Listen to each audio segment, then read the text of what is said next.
What's up, builders? This is Raise the Bar Radio, where we talk about building wealth, raising capital, and all in all, raising the bar in your business and your life. This is the No BS podcast for capital raisers, investors, and entrepreneurs who are serious about scaling their business and living life on their own terms. I'm Seth Bradley, securities attorney, real estate investor, and entrepreneur, bringing you world-class strategies from the best in the game. If you're ready to raise more capital, close bigger deals, build a better you, and create true financial freedom, you're in the right place. Let's go. Welcome to Raise the Bar, elevated conversations around entrepreneurship, capital raising, and real estate. Today we have Devan Kline, my friend and founder and visionary of Burn Bootcamp, one of the fastest growing fitness franchises in the world. He's built a nationwide movement empowering people to transform their lives, and he's here to share what it really takes to scale a brand, lead with purpose, and build an empire from the ground up. Devan, thanks so much for coming on, brother. Welcome to the show. You're so welcome. Thanks for having me. And listen, it takes a whole team of people like you who are rock stars who can help build something. We're doing it together. So it's Burn is it's a special brand, and I'm excited to talk about it. And thanks for having me. Absolutely. Yeah. Just a little background for our listeners. So my wife and I actually own two Burn Bootcamp franchises. And we've got another location on the way. So Devan has been a friend and partner of ours for a number of years, and it's great to have him on the show today. Devan, what are you obsessed with right now, man? Listen, I am a big believer in kind of separating your mind, the logical brain that wants to go out and do everything, and as a natural idea person, you have a lot of ideas that you could pursue, but what's your heart say that you want to pursue? And for us, it's continuing to impact other communities with Burn Bootcamp and transforming people's lives.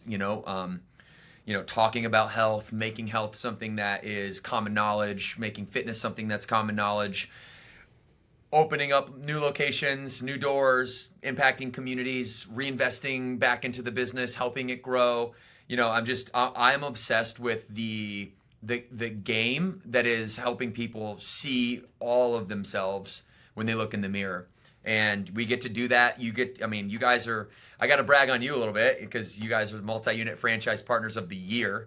And when you have a big competitive system like this, that's a real high honor. It's in fact the highest honor inside of our company. And so, supporting you and supporting your wife and supporting your partners and, your colleagues around you who are also franchise partners, that's part of the obsession as well. And, I think we can get really easily, especially idea people like myself, we can get in this place where it's always like on to the next thing. And for me, it's not about that. I had a phase where I went through that until I separated my mind and my heart and said, hey, what am I really trying to do here? And that's keep doing the same, I say this in a funny way, quote unquote, boring stuff over and over and over and over and over, and find new ways to, manifest the fulfillment and the joy from that. That's right, man. You got to do the boring stuff over and over, get consistency, get the reps, and that's how you get legendary at it. Like, that's how you get really, really good at it, staying focused. And it's really tough for people like us, right? For entrepreneurs, as you grow as an entrepreneur, you get more opportunities. Bigger and bigger opportunities come along the way, and you have to make a decision like, man, like that seems like a great idea. That seems like a great idea. Oh, I could do that.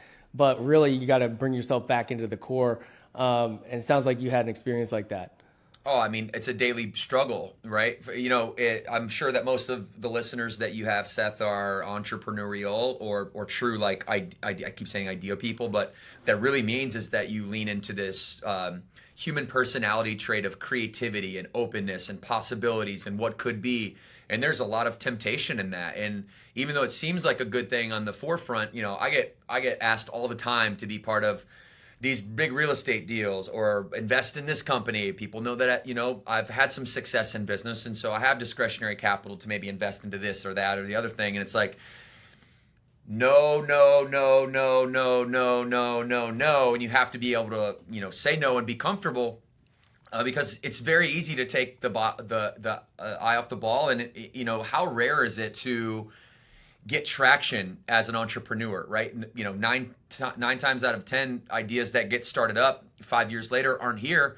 They never gain traction. It's not because the person was incapable. It could have been market timing. It could have been you're capable, but your product was bad. It could have been your product was really good, but you were incapable, and you needed an actual CEO mindset to come in and help you to organize. And so, it's a blessing and a curse, right? So now what I'm doing is really channeling. If you saw my whiteboard in my office on a daily basis, you would see that I'm channeling all of that energy into how can we make this company better. And it's Burn Brands is 8 brands. Burn Bootcamp, we have, as you know, but I'll tell your listeners, over 400. We just opened our 440th gym in 44 states. The company, you can ask anything you want about metrics and all that. I know that you talk a lot about that kind of stuff here. I'm wide open, but I'll just say that Burn Bootcamp, the franchise company, then has Burn On Demand, the digital subscription company, Burn Nutrition, the supplement company, Burn Active, the activewear company, Burn Media Co., the media company. And eventually we'll roll into the 8th brand under Burn Brands, which is an equipment business. And so, Burn Brands Kids Camp is another pilot that we're starting right now here in Lake Norman, North Carolina at our headquarters. And Kids Camp is just another idea that sits under that Burn Brands parent company. Kind of think about what's his name from Virgin? Richard Branson. Richard Branson's Virgin Records, Virgin Mobile. That's the way I modeled Burn Brands. But the meat of the company is Burn Bootcamp and our 440 open locations, and that really feeds the beast. Yeah. And, you've got an empire now, right? You named like media. You've got obviously the fitness brand, kids camp, nutrition, retail, all these things. But, that wasn't built overnight, right? Like, tell us a little bit more about kind of the origin story, because I think, I know that story. I've heard it. It's incredible, but our listeners have not. I think it'd be really important to tell them about that. Yeah, I'd be happy to. So I have to go way back because I can't just start when Burn Bootcamp started, because Morgan and I, my wife, who is now our CEO, we met when we were 12 years old. And I grew up in a pretty chaotic, abusive kind of drug and alcohol environment, 50 criminal charges before I was 18 years old, filed just in my house alone. And Morgan had her own fair share of tragedy. Her father passed in a tragic car accident, which was a big deal in a small town. He's well known when she was only 5 years old. And so, we meet when I'm 12, and this is at the same time that, my father, who is a great human being without the influence of alcohol and drugs, and then when he does have alcohol and drugs, he just turns into that monster version. And I'm sure so many people out there listening can resonate with that, with somebody in their lives. And that really overtook his life and ended up leading to a physical abuse charge with me at 12 years old. And from that moment, I was really on my own. I started slanging businesses because I didn't want to be. There's a funny story. I was in 5th grade. I'll make this quick.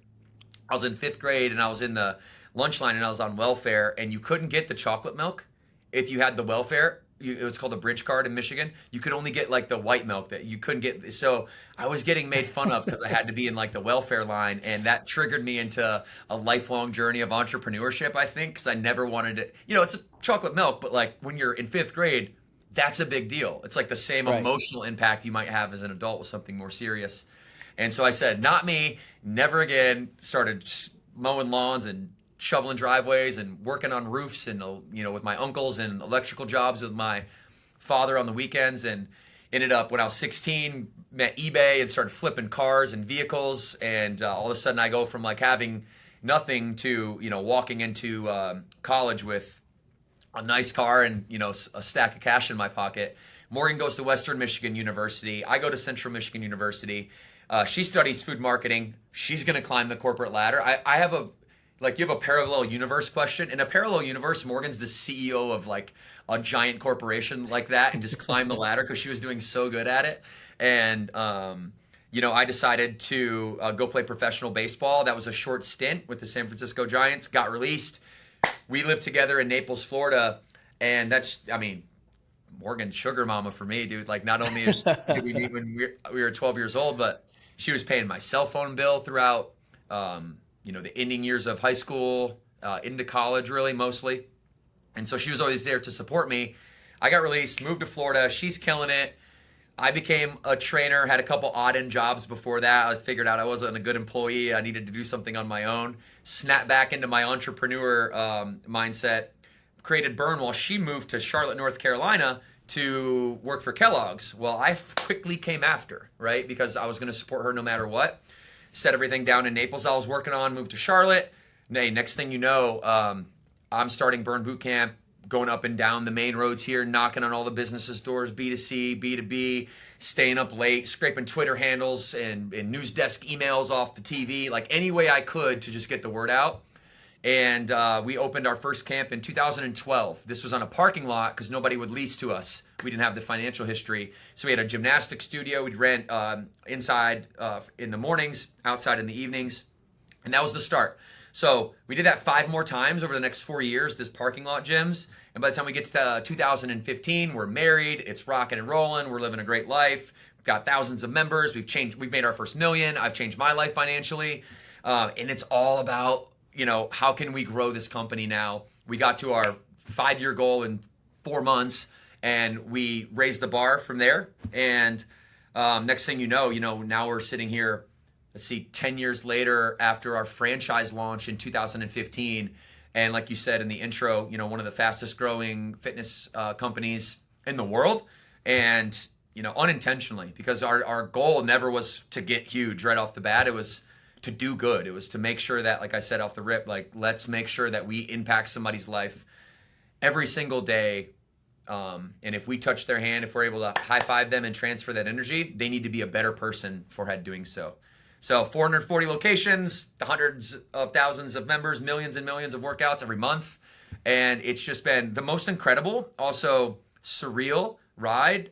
Morgan and I decided that after 10 years, I was going to move to visionary. She was going to move into the CEO role. And that's where we are today. We still own 100% of our company of Burn Brands. And we're excited to be 37 years old, have 3 kids, a beautiful life together, great people that we love working with, amazing franchise partners, one of the best cultures in the world in terms of a business culture. And I think we're just getting started. Pardon the interruption, but we don't do ads. Instead, know that if you're raising capital for real estate, my law firm, Raise Law, is here to give you the expert legal guidance you need to raise capital compliantly and structure and close your deal. And if you're looking for a done-for-you fund-to-fund solution, TribeVest is the industry's only all-in-one setup and fund administration solution. Visit raise.law and tribevest.com to learn more. Dude, that's incredible. So all started in a parking lot, right? That's incredible. 440 gyms open, hundreds more already signed, ready to go. And it all started in a parking lot and hustle and a relationship that you had with Morgan as well to support you while you could do these sorts of things. And look what it's turned into now. It's an incredible story. You'd mentioned, the adversity that you had growing up. I feel like there's a lot of self-made success stories, like major, massive success like you've had, right? And it usually starts a lot of times with adversity. You have to have almost that adversity to hold on to have the fuel and the passion to get that far. Can you tell us a little bit more about that? Yeah, when you're talking, when I'm translating that in my head, what I hear you saying is that businesses are started out of inspiration or desperation. And for me, it was like the pain of ending up in the same station that my father and his father before him, this long line of, adultery and substance abuse and jail time. And, this wasn't just my father. This was the culture in our family. I had an Uncle Steve who was a bank robber, and my uncles and my dad idolized him because he was it's crazy. And so for me, breaking that chain is the most important thing. You hit the nail on the head. The best decision of my life was marrying Morgan, asking her to marry me, because you have to have, if you're going to go out and do something even locally great, not let alone regionally, nationally, globally, even locally great, this is a hard competitive game, and you've got to have somebody who's like a ride or die in your corner. Because if you don't, man, those nights where that inspiration or that desperation wears off, and now you're just left with like your raw emotion, you need somebody there to help walk you off the ledge and help you make good decisions. So, yeah, I started the business out of desperation, not wanting to end up like the men before me in my life, and out of the future prospects of having children who will know that story eventually, and they'll have just ultimate love, respect, and admiration for their father for being the one that made that one decision, not just to break the chain financially, but from a health perspective, going to college for the first time, not cheating on their spouse, having kids with multiple women, alcohol, drugs, all the temptations of life. I've seen it in some pretty graphic ways, to be honest with you. And so those memories are burned in my mind, and I'll never forget some of the moments that created the desperation inside of me. I recall it every day and use it as motivation to get up in the morning. Totally. And what's that like working with your family? You know, you and Morgan running the company. You know, a lot of folks out there, entrepreneurs that are listening, they're like, man, I can't even imagine running a business with my wife or my husband. You know, maybe there's a little bit of tension there, or maybe you have your work life, then you've got your home life. What's that like, kind of running a company with your wife and having your family around? Always see your kids at conferences, things like that. What's that like? How do you do it? It's absolutely the coolest part of what I get to do is I get to do it with my family. My wife is our CEO. She's an absolute boss. That is not me gassing her up. That's just naturally, like I said, she'd have been the CEO of like Post or Kellogg's or General Mills or whatever cereal company that she was going to keep going for. She ultimately had a conflict of moral because she knows what goes into Pop-Tarts, you know, and versus health and fitness. But so maybe she would have shifted to be the CEO of like Planet Fitness or something, but she's so capable, right? And so for me, to be able to be blessed with, 12 years of knowing her before we even started the company together is a very unique situation. And I can empathize with somebody who might like meet their wife or their spouse, never really ask those questions of, hey, this is who I am. Do you like this type of person? Are you going to try to change this about me? If not, okay, let's go travel the world together and see if we actually like each other enough to do this thing when we're put in pressure situations by, the chaos of travel. We didn't have to do any of that, right? We had this baked in relationship. And so the trust was implicit and it had history. So for me, the early years were hard. I'll tell you one thing that people can take away from this, though. The early years were hard, so what we did is we installed a mechanism, and that mechanism, we call it the force field, the Kline family force field. Like, she knows me. Like, I'm the entrepreneur. She's a go-getter.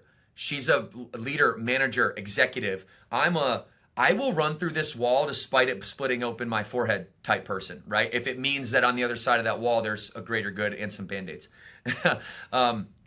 But when I think about our relationship and how it's evolved, it only evolved because of this force field mentality that we had. And what we did is we installed this. Like, it was a conversation we had at our dinner table, and we drew it on a piece of paper, and it had her, me, our future children, and it had God in the center of this little circle, and it had a heart in the middle of it to symbolize only love gets in this circle. I even got it tattooed. I don't know if you can see that right there on my body. It's all love in cursive, and inside the force field, all love. And because the hate's going to come, and the tragedy is going to come, and the missteps are going to come, and the bad decisions, and the loss of money, and we've lost a lot of money. You don't get to where I'm at unless you take a lot of gambles, and if you take gambles, you're going to have critics, and if you have critics, you're going to have hate, and if you have hate without emotional resilience or a force field to keep it out, it's really an emotional resilience force field. And so since we created that early on, I think that was the framework that we needed to just always go back to when things got hard, to say, hey, don't let that in. Don't let that in our force field. And it's been a really powerful conceptualization and tool for us to stay positive when in the face of chaos. Yeah. What do you think it is about you and your family as far as like dealing with adversity, whether that's early on or later on with business struggles or losing money or COVID or any of those sorts of things that, a lot of entrepreneurs will encounter.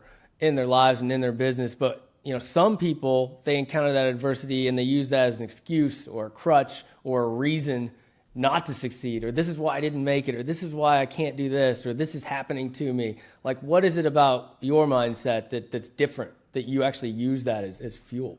Yeah, I mean, you said it, right? You said mindset. So to me, like, I don't want to breeze over that word. What is mindset, right?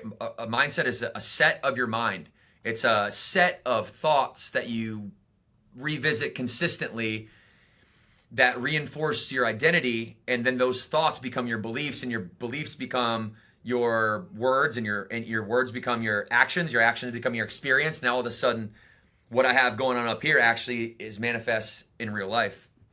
So adversity, if you believe, if your set of your mind or your mindset is that adversity is an opportunity for me to scapegoat my issues or my problems, and it's okay to do that, and nobody's ever said, hey, actually that's not you coping with adversity, that's you being a whiner, that's you being a baby, that's you not being tough, right? You could either, adversity is either your advantage and you believe that, or it's going to crumble you and you believe that. And if you believe it's going to crumble you, you don't want to face the fear, because psychology will tell us that facing fear is our number one fear. We won't step in front of something that we know we're wrong about, because if we're wrong and we failed, we have to admit we're a failure. Then we're going to lose love in our life. If we lose love in our life, then we're not progressing. If we're not progressing, we're not happy.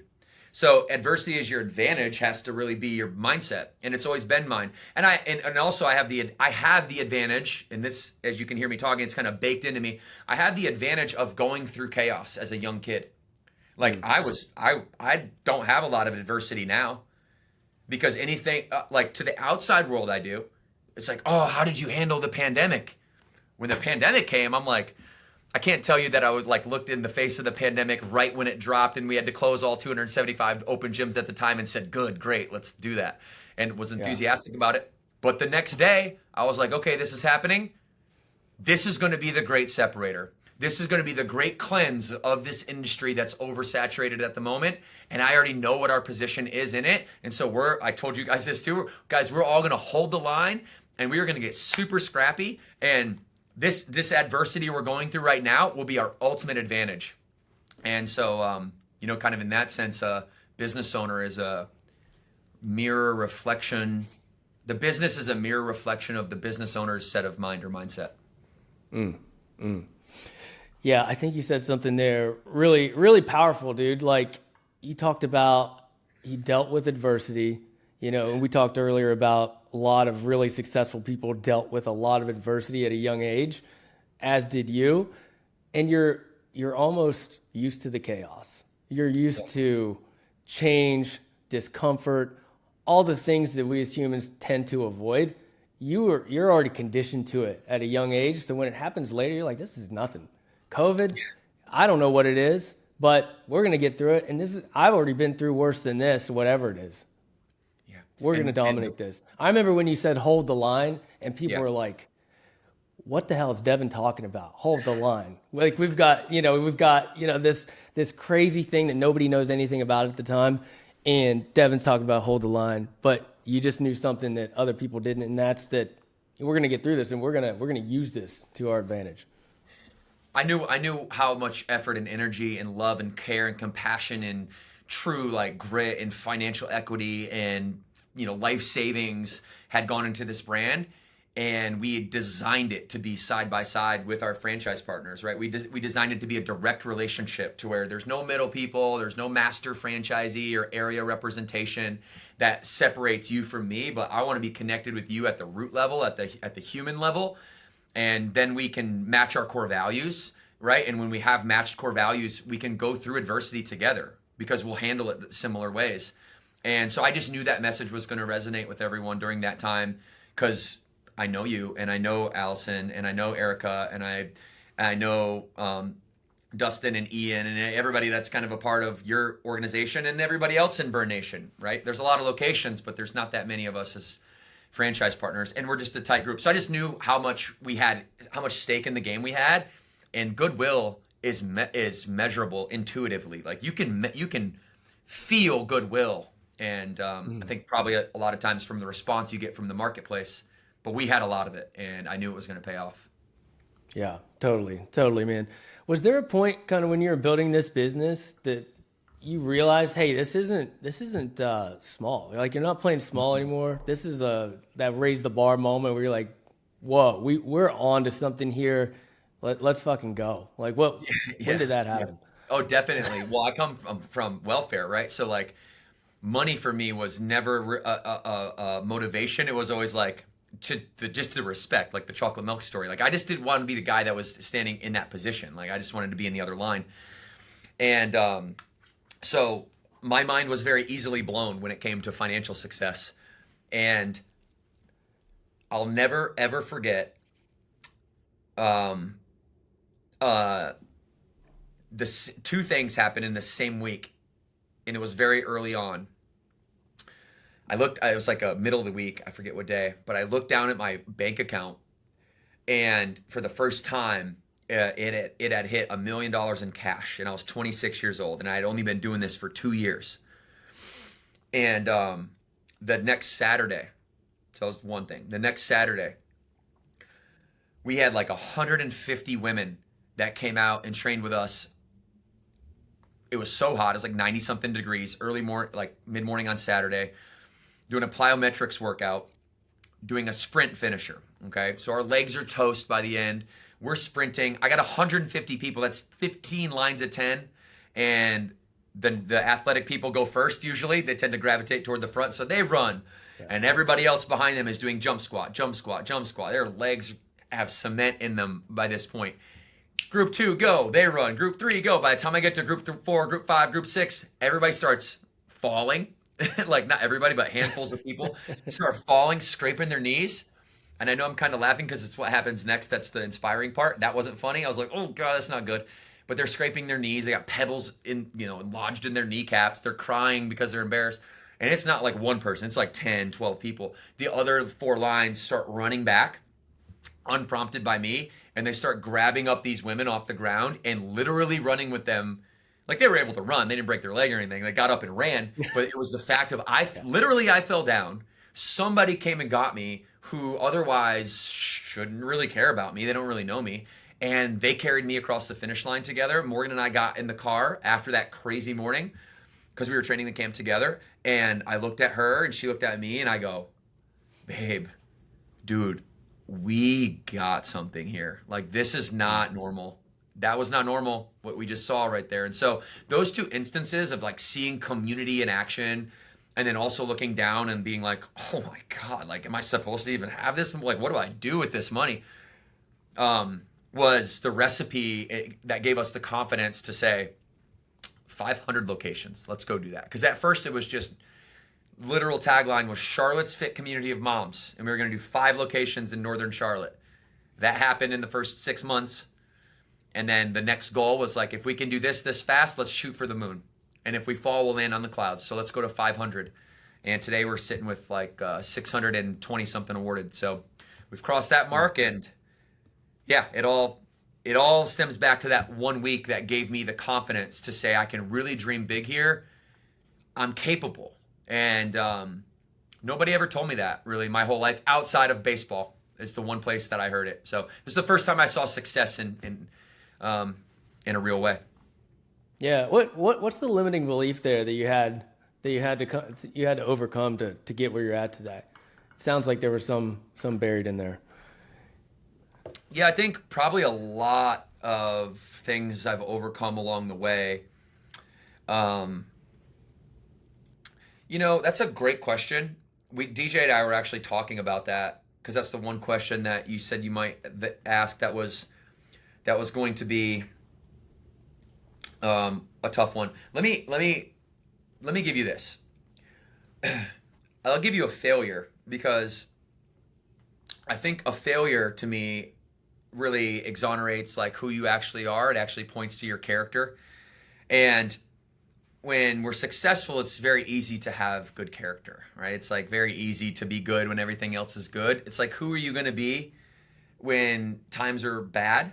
And, I grew up my whole life to your question, like listening to mantras from my father and my uncles and all these, they were down their whole lives. And so when they're down, their emotions in the negative range, they're depressive probably, and they're spewing out these things. So I don't have like one thing that I can pick out. I just had like this toxic mindset overall. And that probably manifested itself in baseball. When I finally got drafted by the Giants, like I took a lot of that mentality that they would have in with me into professional baseball. Partied too much, didn't care enough, probably didn't work out as hard as I could have, didn't train as hard as I could have, wasn't as good as my teammate because I was drinking a lot and hung over a lot. And I took a lot of the lifestyle of like, have fun while you're going through this experience. My job at professional baseball was to go to the big leagues. That's what I wanted to do. I was not there to have fun. I was there to accomplish a mission and a goal.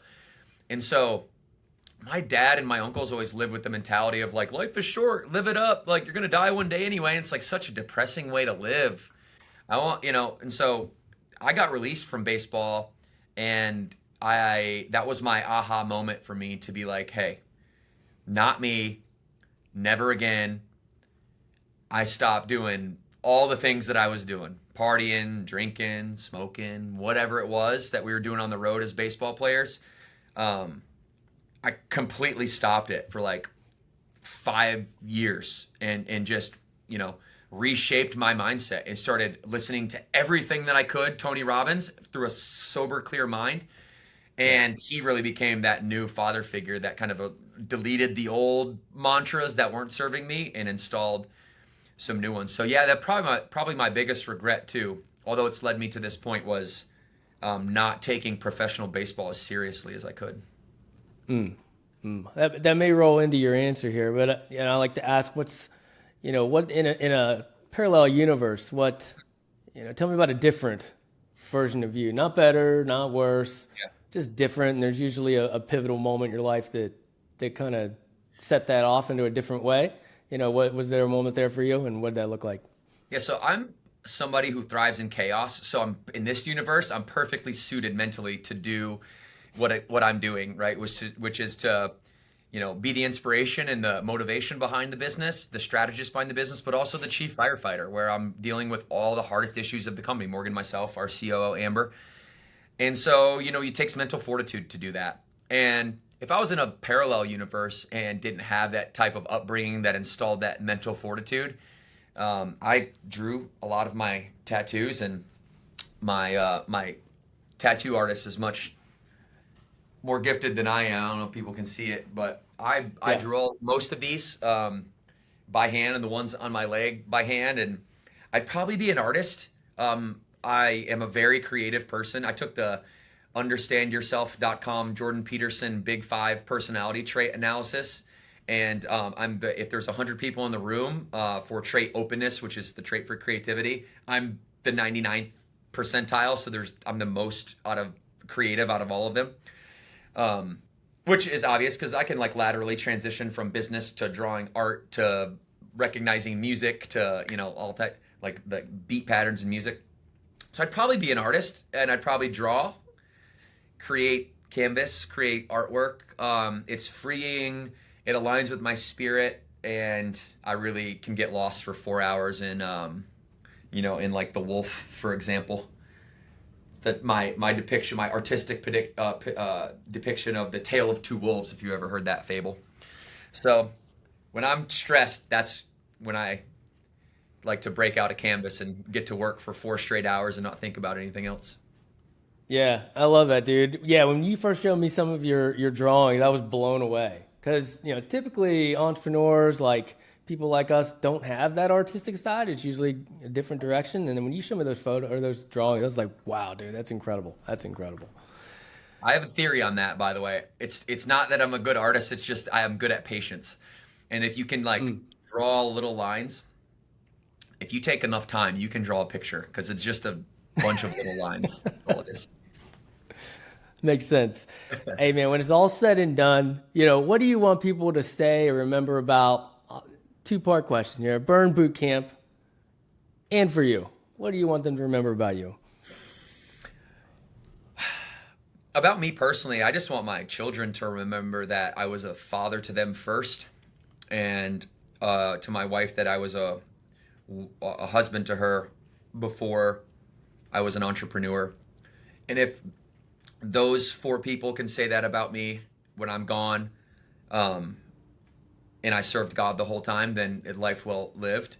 But I'm fortunate enough to have a large reach and responsibility, and hopefully am creating some influence in the world to where Burn Bootcamp one day can be the company that really shifted the paradigm on, was the catalyst to reversing the obesity epidemic, to reversing the health crisis, and a pivotal company, a pivotal mission, pivotal leadership. And without that leadership, then that mission wasn't possible.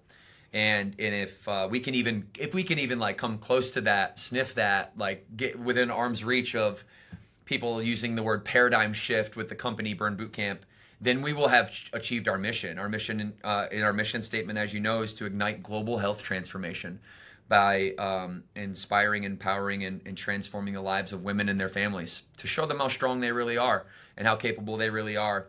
And there's a lot of companies that are worried about the future and tomorrow and all that. What I'm worried about is, how are you feeling today? How you doing today? And if we can get people to feel better because they come to Burn every day and it's their home away from home, then eventually we're going to fall in love with fitness, and fitness will become something that isn't a chore. It isn't something that I know I have to do, but I don't want to do. It becomes something that's a part of everyone's lifestyle, and just activity, not just exercise, but training, like training in the sense of you and I knowing it, a directed, regiment-oriented, results-oriented game plan with an outcome. If I can get half this country to train, and we can make training not teaching, and programming not working out, common language, I think we're going to be in position to maybe even shift that paradigm even after I'm gone. Maybe one of my kids will take over one day. They're all pretty sharp entrepreneurs so far. They like to make candy stands and make me go buy them stuff at Target and then resell it to their friends. So yeah, I found out that was happening. So maybe I'll pass it to them. Let's go. All right, brother. Devan, it's been so good having you on the show, man. Where can our listeners find out more about you and Burn Bootcamp? You just go to burnbootcamp.com or our Instagram to find out where our locations are. Come see me at Devan.Kline on Instagram. And yeah, I'm always posting stuff and willing to engage. If you guys have any questions, just reach out. Instagram's the best place. My man, thanks again. Thanks, Seth. Thanks for tuning in to Raise the Bar Radio. If you enjoyed today's episode, make sure to subscribe, leave a review, and share it with someone who needs to hear it. Keep pushing, keep building, and keep raising the bar. Until next time, enjoy the journey.